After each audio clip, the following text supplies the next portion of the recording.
So this 560 Dictaphone from Sony, I'm going to do a couple of key tests. So the first one is in a sort of nicely dampened studio type environment, and I'm going to test it using everything from 48 kilobits mono, which is exactly what this is, right up to the 16-bit 44.1 kilohertz WAV file that this device can record. Test of the Sony UX570 at a distance of about 20 centimeters using auto record level at 48 kilobits per second mono.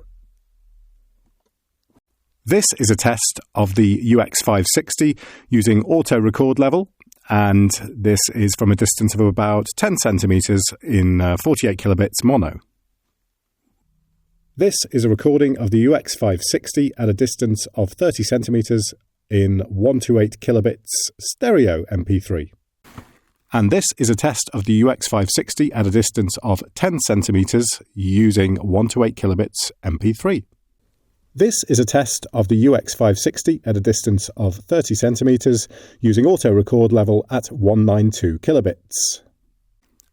This is a test of the UX560 using auto record level at a distance of about 10 centimeters using 192 kilobits. This is a test of the UX560 Sony Dictaphone at a distance of 30 centimeters using 44.1 WAV on auto record level.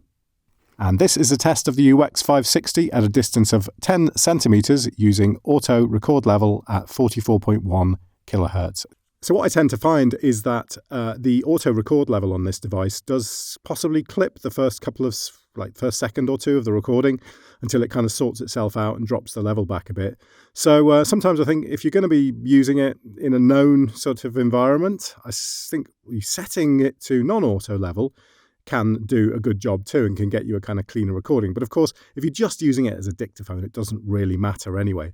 But for this sort of scenario where I'm trying to get like a decent quality recording, then setting it to, well, in this case, I've got it set to low, and I'll push the levels up in post to kind of hit 0 dB or hit -1 dB, and it should sound okay.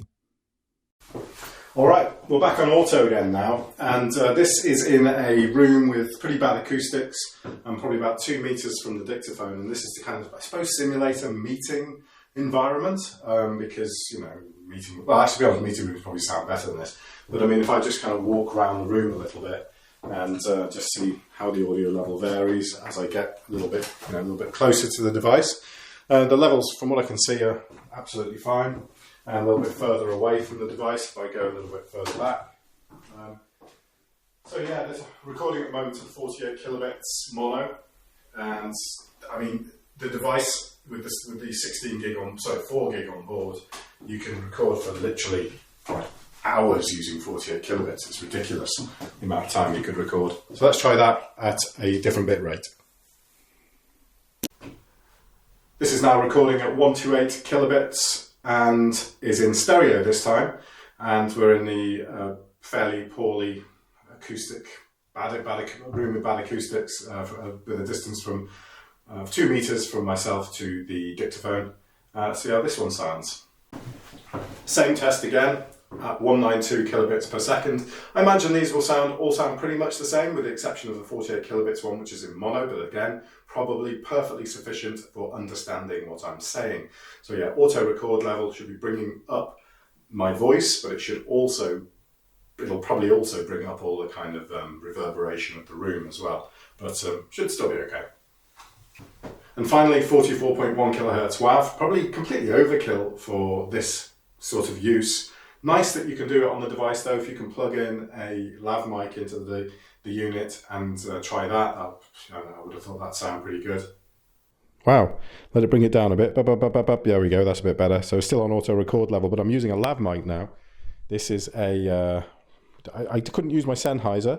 I'm just going to put this on hold and slot this in my pocket, and just going to clip this to my top like this, and then I can take a walk around, because what I'm sort of thinking is that this should be able to record pretty decent audio, because it's now only at a constant distance of, I don't know, what, 15 centimeters, 10 centimeters. So I should be able to walk around the house, and even though this house is pretty terrible as far as acoustics go, it should still come through okay on the recording. I don't know how quickly though the levels get ramped back up again when I stop talking. So yeah, you'll hear that background noise come up. So I might try and find a better sensitivity setting and see how it works then, because I think with a mic a fixed distance from your mouth, you don't need to have it on auto. You can just set it to a fixed sensitivity. So let's try that. Oh, good, right. Okay, so it has separate sensitivity settings for the lav mic and the built-in mics. So they're set in separate areas. You get as soon as you plug a mic in, you get menu options come up that say, this is the internal, this is now a plugged-in mic, external mic. What settings do you want to use on it? And it remembers those settings individually from the built-in mic, which is great. So this is now set to low.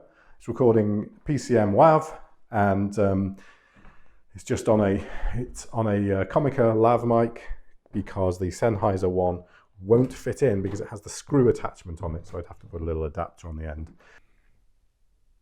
So I realised that the settings for input sensitivity are separate, obviously, for voice and music, and the music options give you much lower gain controls. So much lower gain controls. That makes sense?